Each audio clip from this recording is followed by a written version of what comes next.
Selamat pagi, hari ini kita akan melanjutkan materi yang kemarin ya, yang sudah kita bahas. Nah, kalau kemarin kita sudah membahas tentang diferensiasi sosial ya, kalau ada tanda plus, seumpama tanda plus, nah diferensiasi sosial itu yang bentuknya mendatar. Mengapa mendatar? Karena eh, satu item dengan item yang lain itu nggak boleh dibanding-bandingin. Misalnya kayak profesi, lalu jenis kelamin, agama, ras, suku, bangsa, budaya. Nah, itu tuh nggak boleh dibanding-bandingkan kayak gitu. Nah, hari ini kita akan melanjutkan, kita akan membahas tentang stratifikasi. Nah, kalau stratifikasi ini, misal tanda plus tadi, dia yang menurun, ya. Dia menurun. Kalau menurun berarti ada seperti tugas-tugasnya harus terstruktur dan lain sebagainya. Nah, contohnya adalah seperti ada raja, ya kan, seperti ini. Ada raja dan bangsawan, lalu di bagian tengah ada ulama, priai, punggawa. Nah, yang bagian bawah adalah pedagang, buruh, petani, pekerja kasar, dan lain sebagainya. Berarti ada tingkatan kalau stratifikasi. Dari atas ke bawah kayak gitu. Sama dengan misalnya jabatan di suatu pekerjaan. Misalnya ada kepala sekolah, lalu ada wakil, lalu ada guru. Nah, ini adalah contoh dari stratifikasi sosial. Organisasi juga gitu, ada ketua, ada wakil, lalu ada eh,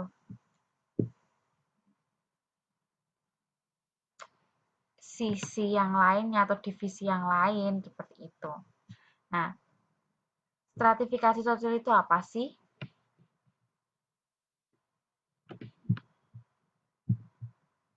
Stratifikasi sosial ini dapat dikatakan sebagai suatu struktur di dalam masyarakat yang memisahkan antara masyarakat dalam tingkatan tertentu dengan tingkatan yang lain.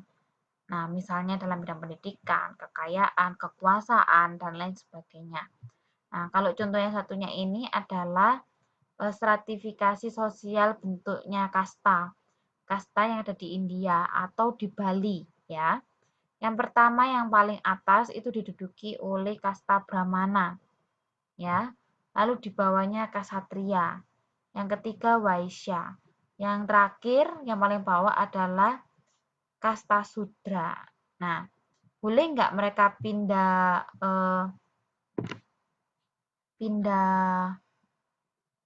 strata? Nah, nanti itu kita akan kaji lagi di dalamnya ya. Strata tertentu itu menunjukkan suatu kekuasaan seseorang, suatu kekayaan yang dimiliki, atau tingkat pendidikan seseorang.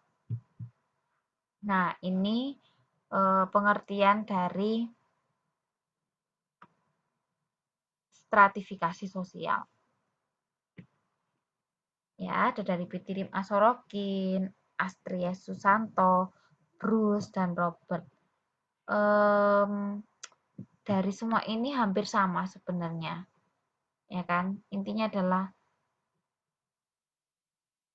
membedakan atau menstratifikasikan seperti tadi ya, memberikan struktur dalam masyarakat seperti itu juga boleh. Nah, ini adalah pengertian yang lain dari stratifikasi sosial menurut para ahli. Selanjutnya, proses terbentuknya stratifikasi sosial itu ada dua. Yang pertama terjadi dengan sendirinya, ya.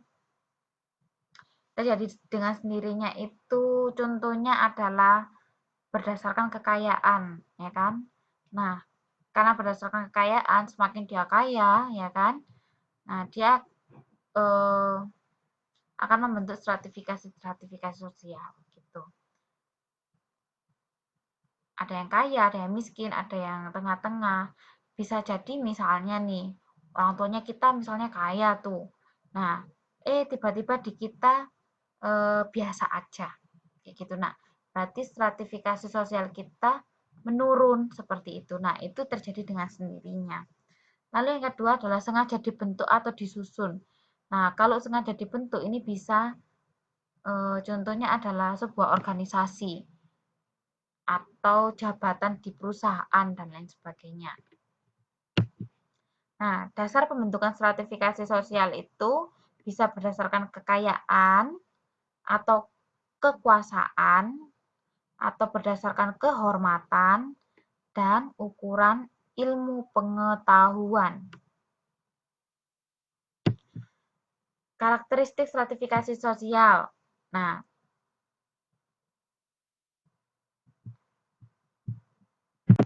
stratifikasi sosial tertentu itu bisa membedakan kemampuan atau kesanggupan seseorang dalam misalnya membeli sesuatu, memenuhi kebutuhan hidupnya dan lain sebagainya ya. Lalu perbedaan gaya hidupnya. Lalu yang ketiga, perbedaan hak dan akses dalam memanfaatkan sumber daya. Nah, ini contohnya jika kita memiliki kekuasaan tertentu ya kan. Nah, kita bisa dengan kekuasaan tersebut kita bisa melakukan apa kira-kira?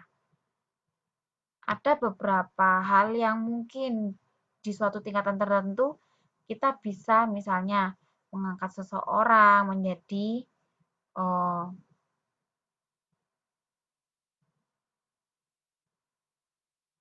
sesuatu di bidang kita seperti itu.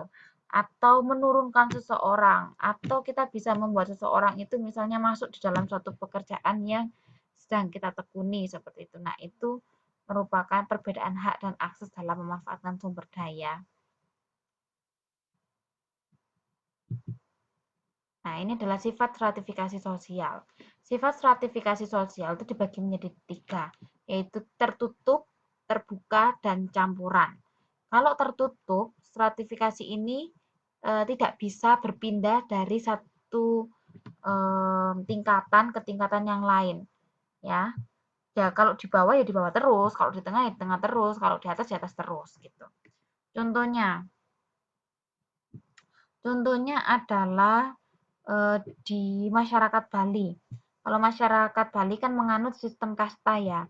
Nah, kalau kasta itu tidak bisa berpindah dari satu tingkatan ke tingkatan yang lain. Kalau dia sudra ya udah, dia akan sudra terus. Gitu. Dan tidak boleh menikah antar kasta. Kalau di Bali seperti itu, di India juga seperti itu. Lalu ada lagi ini contohnya konflik rasial, ya kan? Waktu itu orang kulit hitam dan orang kulit putih. Nah, itu tidak bisa berpindah. Kalau misalnya kulitnya hitam, nah tidak bisa dianggap atau tidak bisa berteman, tidak bisa bergaul, tidak bisa mendapatkan pekerjaan seperti yang didapat oleh orang kulit putih, gitu. Nah, lalu ini stratifikasi sosial terbuka. Nah, kalau stratifikasi sosial terbuka ini sifatnya lebih dinamis, teman-teman. Jadi, dia bisa berpindah antar satu tingkatan ke tingkatan yang lain. Misalnya, seorang tukang bangunan, ya kan? Nah, seorang tukang bangunan ini dia bekerja keras untuk bisa menyekolahkan anaknya sampai ke tingkatan yang lebih tinggi. Nah, ketika sudah tinggi, otomatis anaknya akan bisa mendapatkan pekerjaan yang jauh lebih baik. Misalnya menjadi direktur operasional. Nah, seperti itu. Berarti dia mengalami mobilitas naik, mobilitas vertikal naik, ya kan? Dia bisa berpindah dari satu tingkatan ke tingkatan yang lain. Itu bisa melalui pendidikan, usaha, dan lain sebagainya. Kalau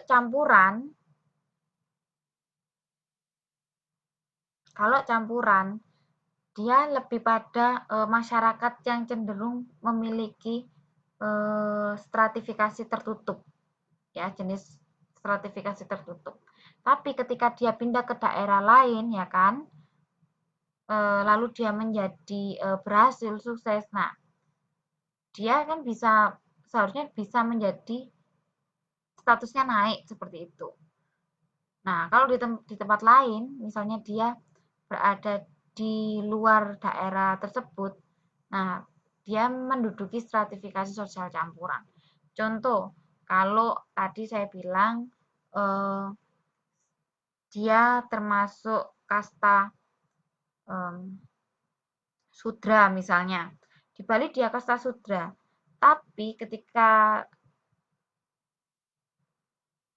Tapi dalam hidupnya, ya kan, orang ini bisa misalnya dia menjadi seorang dokter, orang misalnya paling kaya di tempat itu. Nah, meskipun tinggal di Bali, dia akan tetap menjadi kasta Sudra. Dia nggak akan bisa naik. Nah, kalau itu berarti dia tertutup. Tapi kalau orang ini tinggal di tempat lain, misalnya Jakarta atau dia tinggal di Surabaya, di luar dari daerah asalnya, nah dia bisa berpindah status menjadi stratifikasi sosial campuran. Gitu.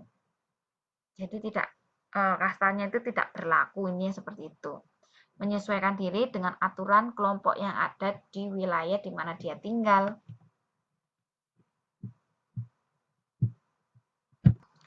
Selanjutnya ada bentuk stratifikasi sosial. Stratifikasi sosial itu yang sederhana itu pasti ada 3. Ya, ada upper itu paling atas, middle itu tengah, dan lower itu paling bawah. Jadi pada intinya, kalau stratifikasi sosial itu tingkatan, ya. Jadi semuanya itu harus memiliki spesifikasi tertentu, harus memiliki karakteristik tertentu dan boleh dibandingkan seperti itu. Boleh diklasifikasikan. Unsur dari stratifikasi sosial itu ada kedudukan dan peran, ya. Kedudukan itu namanya status, kalau peran itu role. Nah, kalau status nih, struktur sosial menurut statusnya itu dibedakan menjadi 3. Ada ascribe status. Nah, kalau ascribe ini diberikan tanpa melihat karakteristik seseorang atau otomatis diperoleh berdasarkan keturunan. Contoh tadi kasta atau dari masyarakat feodal. Atau kalau misalnya orang tuanya miliarder, ya pasti anaknya juga akan menjadi atau punya gelar miliarder, sama seperti itu. Lalu kalau yang kedua ada achieve status. Nah, kalau achieve status ini diberikan karena adanya usaha pribadi. Contohnya seorang guru, ya kan? Nah, kita memberikan gelar guru karena apa? Karena dia belajar mengembangkan ilmu di dalam dunia pendidikan. Nah, sehingga kita bisa memberikan gelar seorang guru. Dia juga mengajar. Dia harus mengajar, jadi dia bisa kita berikan gelar guru. Dokter. Nah, enggak tiba-tiba seseorang itu kita namakan dia, oh dia ini dokter. Nah, dokter itu juga ada dia harus bersekolah dulu, dia harus menempuh pendidikan, harus lulus dulu. Jangan sampai dia belum lulus, ya kan, dia nggak lulus-lulus, bisa jadi dokter kayak gitu. Nah, itu kan nggak terpercaya tuh dokternya. Hakim juga sama. Jadi intinya dia punya karena usaha sendiri, ada usaha lah yang dikerjakan sehingga ketika dia berhasil, dia mencapai itu. Nah, itu namanya achieve status. Lalu assigned status. Assigned berarti dia diberikan oleh seseorang karena jasanya. Contoh pahlawan atau peraih Nobel. Yang terakhir ada fungsi stratifikasi sosial. Nah, fungsinya di sini ada 5 ya. Kalian dapat membaca sendiri. Minggu depan kita akan ada latihan dan setelah itu kita akan review. Terima kasih, selamat siang. Jika ada pertanyaan bisa line di Bu Ratna. Salam berkati.